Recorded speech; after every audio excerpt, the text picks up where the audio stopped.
Joining us now, Simon Danczuk, former Labour MP. Si, good morning. How are you? Good morning. I'm very well, thank you. It's good to join you.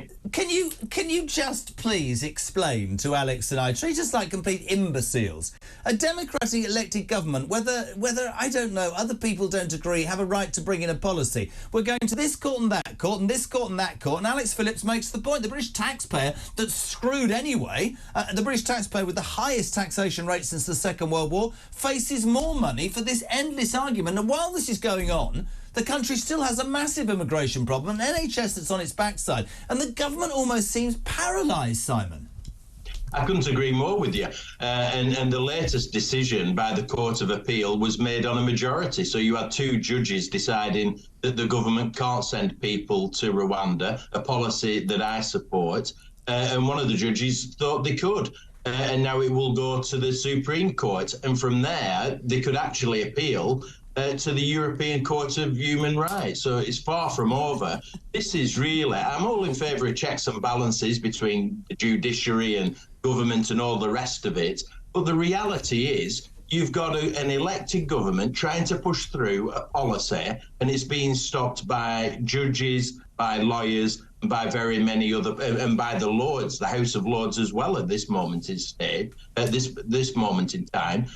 What I think we need is a referendum on this issue. I'm not one to call for referendums for any subject, but it's quite clear the general public want us to be in control of our borders. Yep. And I think that should be put to the public in a referendum. Music to my ears from an ex-Labour MP, but he's right, is he not? Because we're going round in circles. But you can say, this is can we get away from Rwanda might be 500,000 or 500 for 1 minute? Simon Danczuk said what I've been saying all morning. This was a policy put forward by a democratically elected government. It might be pants. It doesn't matter. The British people voted for a government who brought that in. So what right do judges have to say that's not acceptable? It was put forward by a not so democratically elected government. Let's be fair. How many people voted for Rishi Sunak as Prime Minister? That point I will take. Not that we actually vote for a Prime Minister per se, but when people voted, you know, for the Boris Johnson administration, their manifesto, that ain't what they're getting, is it?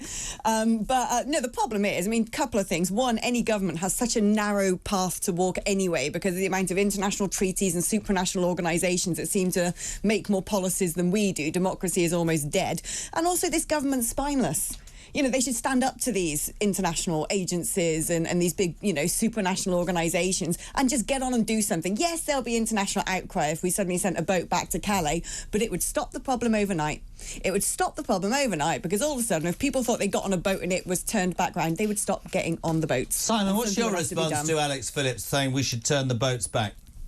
Well, I have some sympathy with that view. We have to have some solutions, and the opposition party, the Labour Party, I'm sorry to say, have not come up with any solutions to this problem at all, except talking to France more.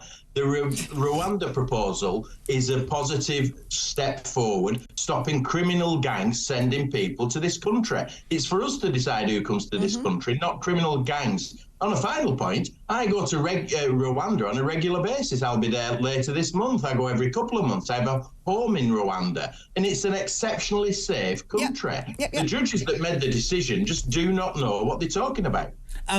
Wendy in Birmingham hates listening and watching to me. She says we should give a one-way ticket to Rwanda for Jeremy Kyle. He should be the first one on the plane. Oh, you'd have a nicer time over there, I'll tell you. The irony, it's a great city. There's lovely bars and entertainment. I'm going to Rwanda. I'll join you. All right. Oh, fair enough. You are my presenter wife. Simon, really appreciate it. Only quickly this morning, but thank you for coming on. Interesting, is it not, to hear an ex-Labour MP say that's a democratically elected government's policy. Like it or lump it, you can change that at a general election. I take your point about Sunak, because actually Sunak is not, you know, elected by the British people, but there we go.